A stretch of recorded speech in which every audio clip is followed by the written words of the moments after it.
Hello and welcome back to the AXLE Racing Forza League in the Ford Mustang GT. You join us here on a lovely sunny Saturday once again here at Spa. Spa-Francorchamps in Belgium, that's a circuit we're at. So today is all about qualifying. It's all about the hot laps, it's all about getting some really solid times on the board. There is points up for grabs today in the qualifying and for the sprint race. As you know, it's 3 points for first, 2 points for second, and 1 point for third place in qualifying. And it's 11, 10, 9, 8, 7, 6, 5, 4, 3, 2 for the top 10 in the sprint race. So that's the action we've got planned today. We will be taken to the track very shortly for today's qualifying in the Mustang GT. Now, we did all right in free practice yesterday. We'll be looking to improve today. We will be on the softer tyres. We'll be running a lighter fuel load. It is only a 10-minute session, so getting that crucial lap in is absolutely, ridiculously important. It's 2.5 minutes a lap, which means the absolute maximum you're going to get in is 4 laps. Everyone's going to get probably 3 laps done. And I assume if there's traffic and somebody gets held up, they'll at least get 2 flying laps or 1 flying lap in. You get your out lap from the start of the grid, then you get your flying lap. That might even be it for some people. That might be the only chance they get. So it's all to play for here today. Group 1, which is us in the prototype GT Mustang from road to racing car. In Group 2 you've got GT2 cars, Group 3 GT3, and Group 4 GT4 cars. We've upped the ante today, we've upped the difficulty. It's time to take on qualifying. Okay, so once again it looks like we will be starting right towards the back here. We're not right at the back, we're somewhere in the middle. We are going to have to wait almost a minute before we get going, so all the other cars are going to roll off. There's a few seconds delay between each cars, so people can get their track position and get away from the group. We will be looking to really optimize the amount of space, because like I say, we may only get 1 or 2 flying laps at this. The very most we could possibly get out of this is 3, but we're not starting right at the front, so we're already a minute down. So the absolute maximum we're going to get out of this session is 2 flying laps. That's what we've got to play for here in qualifying. And here comes the countdown. The revs up nice and high and we are off. I'll tell you what, this Mustang does launch very well from a standing start. Seen in last week's sprint race when we absolutely went from 3rd to 1st before the first corner at Brands Hatch. Anyway, just under 8 minutes to go already. This feels nuts. Yeah, certainly a lot more livelier with the softer tyres on the car and the lighter fuel loads. I don't want to catch up to the cars ahead too much. There seems to be quite a mixed bag, especially Group 4's ahead of us. We don't have too many cars behind us either, which is handy.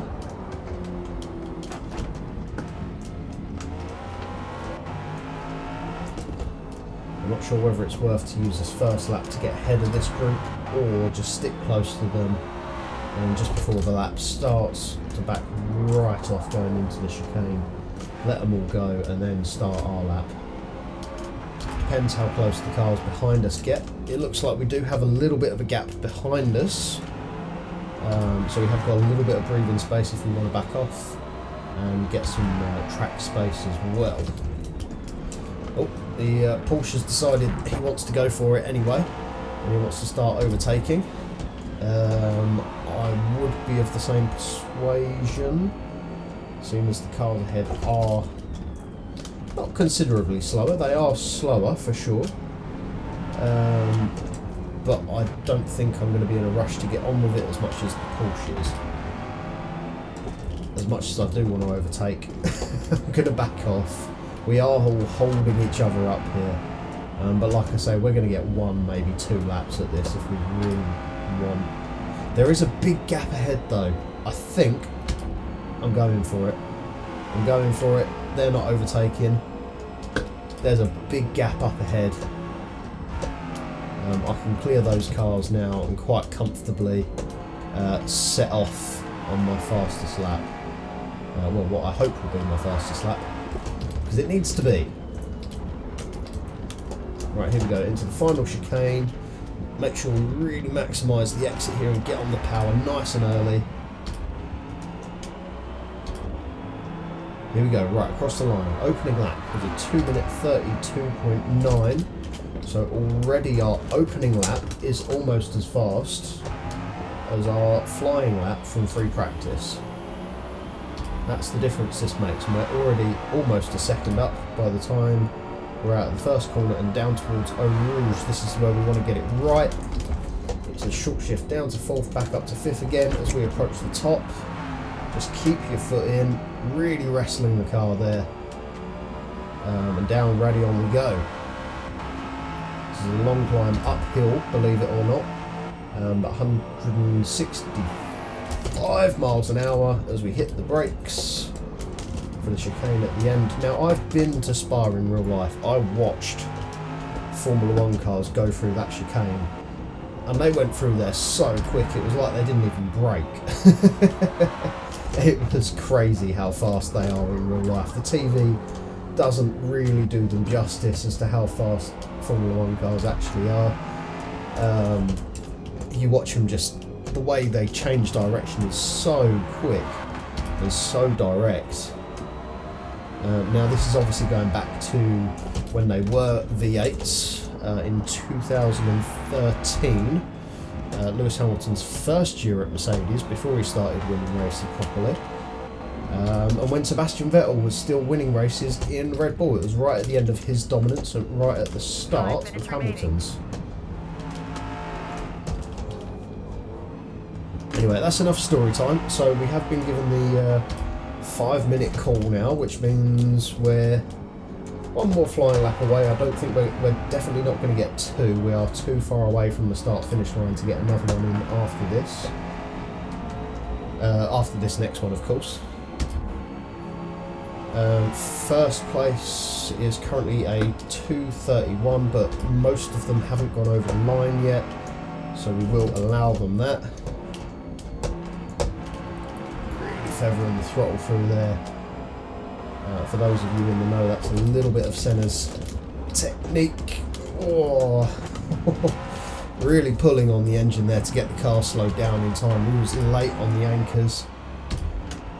But there we go, across the line. 2 minutes 30. That is a mega lap. Mega lap. Could feel that from the start. We really maximised our chances there. But we have got the rest of the grid to come yet. 2 minutes 30.4, and we are going to have to back out of it, unfortunately. But I think that is enough to get us ahead of the game. I'm just watching that leaderboard for more times coming through. I think this guy's letting us through. He's making it a bit close, but he let us through. He knows we're the faster car.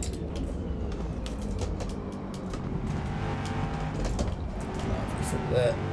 Oh, I just managed to keep it within track limits. Oh, and we are green again. Okay, that's interesting. It seems this track is ramping up. It is getting grippier. It is getting quicker.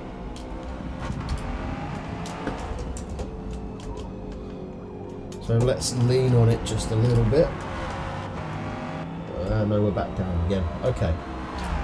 So we could have been faster this lap. Who knows? As long as we keep it within track limits, of course. We don't want any deleted lap times, that's for sure. And I'll tell you what, we are not far off.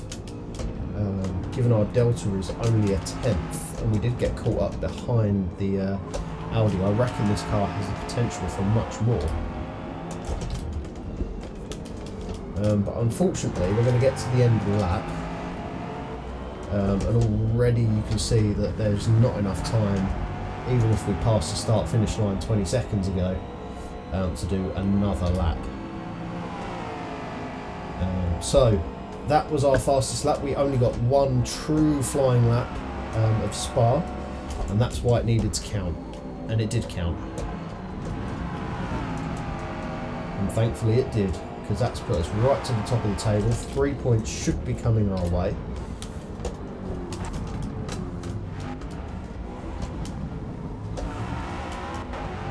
Here we go, across the line. One more time. I'm watching nobody seems to be improving, which is quite concerning. I thought loads of people would have been putting in some much faster lap times. Now they have obviously got quite a lot quicker. From practice we got some 2:31.0s. That would have been almost a second faster than our free practice time.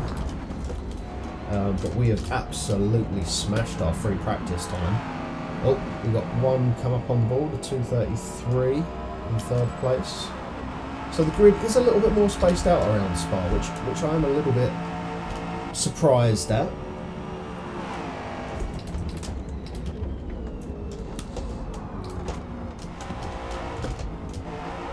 Oh, switch back oversteer there. Not entirely desirable.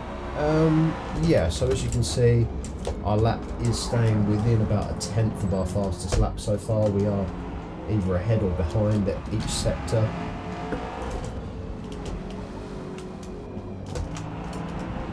Ah, that was off track. Anyway, it doesn't matter, this lap won't count anyway, and we only got a warning for it, thankfully. The only problem is, if there is cars that are approaching the line now, we definitely won't be able to answer to it. We just have to accept our fate that somebody was faster. I can see some cars heading towards the line now already. But that was it. And yes, 3 points for the Mustang. Fastest time in qualifying there of a 2 minutes 30.4. That absolutely obliterated the second fastest time with a 2 minute 31 dead. Over half a second quicker than second place. That was some mega lap. It was a really, really good lap. Like I say, there is a lot more spread across the grid today. The fastest clean time was 2 minutes and 49 seconds. That's, you know, almost 20 seconds slower than the fastest time. I don't know if they were entirely representative. They do look like potentially one-off lap times where they've been overtaken, they've got held up. So 2 minutes 40 looks to be the slowest of the average times, which means there's about 10 seconds again across the grid. A couple of people had a couple of bad laps, but hey, you got to be in it to win it. There is your qualifying grid for today. The Ford Mustang GT road to racing car comes in first once again, for the first time in qualifying, and only the second time this season out of the 5 different sessions we've had, 5 or 6 different sessions. So yeah, that was it. That's all for qualifying this morning. Thank you very much for watching, and we will see you later this afternoon for the sprint race around Spa-Francorchamps.